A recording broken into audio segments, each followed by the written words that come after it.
جی السلام علیکم. میں موجود ہوں اس ٹائم طفیل بھائی کے پاس. پروردگار نے مولا پنجتن پاک کے صدقے سے احتیاط کیا، اور میری آپ تمام ہی لوگوں سے دستبردہ گزارش ہے، ریکویسٹ ہے، پلیز فیک میسیجز مت پھیلائیں، کیونکہ اس کی وجہ یہ ہے کہ ہمارے حالات اس طرح کے نہیں ہیں، لوگوں کی فیملیز ڈسٹرب ہوتی ہیں. اللہ تعالیٰ نے جتنا مقام طفیل بھائی کو مولا پنجتن کے صدقے دیا ہے، تھوڑا ان کا ہی خیال کرے. اور میں اس ٹائم خوشی کے ساتھ یہ پیغام پہنچانا چاہتا ہوں کہ طفیل بھائی اس ٹائم پروردگار نے ان کو صحت دی، اور یہ دیکھیں طفیل بھائی بیٹھے ہوئے ہیں، صحت مند ہیں، مسکرا رہے ہیں. طفیل بھائی کیسی طبیعت ہے آپ؟ الحمدللہ. میرے ساتھ سننے والوں کو میری طرف سے بہت سارا پیار. آپ لوگوں کا جو پیار کا اظہار ہے، جو دعاؤں کے طفیل آپ لوگوں نے مجھ تک پہنچایا ہے، میں بہت مشکور و ممنون ہوں. اور خاص کر کے میں یہ صحیح بات کہہ رہے بھائی، فیک نیوز سے آپ کو کچھ نہیں ملنے والا. اس سے دل آزاری ہوتی ہے،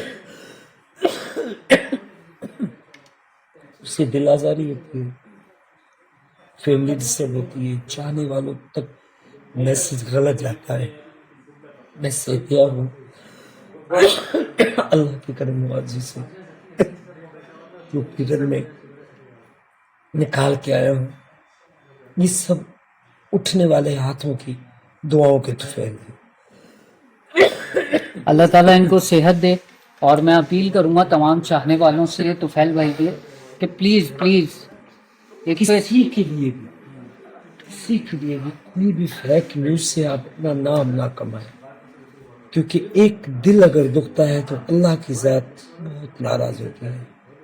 آپ ان کے لیے اچھا سوچیں، ان کے لیے اچھی نیوز دیں، تاکہ لوگوں تک وہ آپ کا میسج ہے وہ اچھا پہنچے. تو برائے مہربانی بہت سارے لوگوں نے میرے بارے میں، میرے دوسرے آرٹسٹوں کے بارے میں، بہت سارے لوگوں کے بارے میں بس وہ اپنے ویوز بنانے کے لیے نہ کریں ایسا. اس سے دل آزاری ہوتی ہے، فیملی ڈسٹرب ہوتی ہے، دوست ڈسٹرب ہوتے ہیں. میں تو ایک سیلیبریٹی ہوں، مجھے تو پتہ نہیں کہاں سے لوگوں نے کالیں کی ہے اور کہا کہ سندرانی صاحب، میرے بھتیجے جو ہیں وہ ان کو کال پہ لے رہے ہیں کہ بھائی وہ ٹھیک ہے. بولا یار یہ نیوز چل رہی ہے، انا للہ و انا الیہ راجعون، ہر کسی کے حصے میں آنا ہے، لیکن کسی کے حصے میں یہ غلط نیوز چلانا، یہ دس از ناٹ گڈ. مولا آپ لوگوں کو صحت والی زندگی دے. جن دوستوں نے یہ فیک نیوز چلائی ہے، میں ان کے لیے بھی دعا گو ہوں کہ خدا تعالیٰ آپ کو بھی، آپ کے بچوں کو بھی صحت والی زندگی. بالکل صحتیاب ہیں طفیل بھائی، اور یہ مسکرا بھی رہے ہیں، مجھ سے بات بھی ہوئی ہے اچھی خاصی. تو آپ لوگ بالکل جو ہے نا فیک نیوز نہیں پھیلائیں گے، یہ میری آپ سے گزارش ہے. طفیل بھائی آپ کو ہم سننا چاہتے ہیں، بہت جلدی آپ نے واپس آنا ہے اسٹیج پہ. Thank you very much.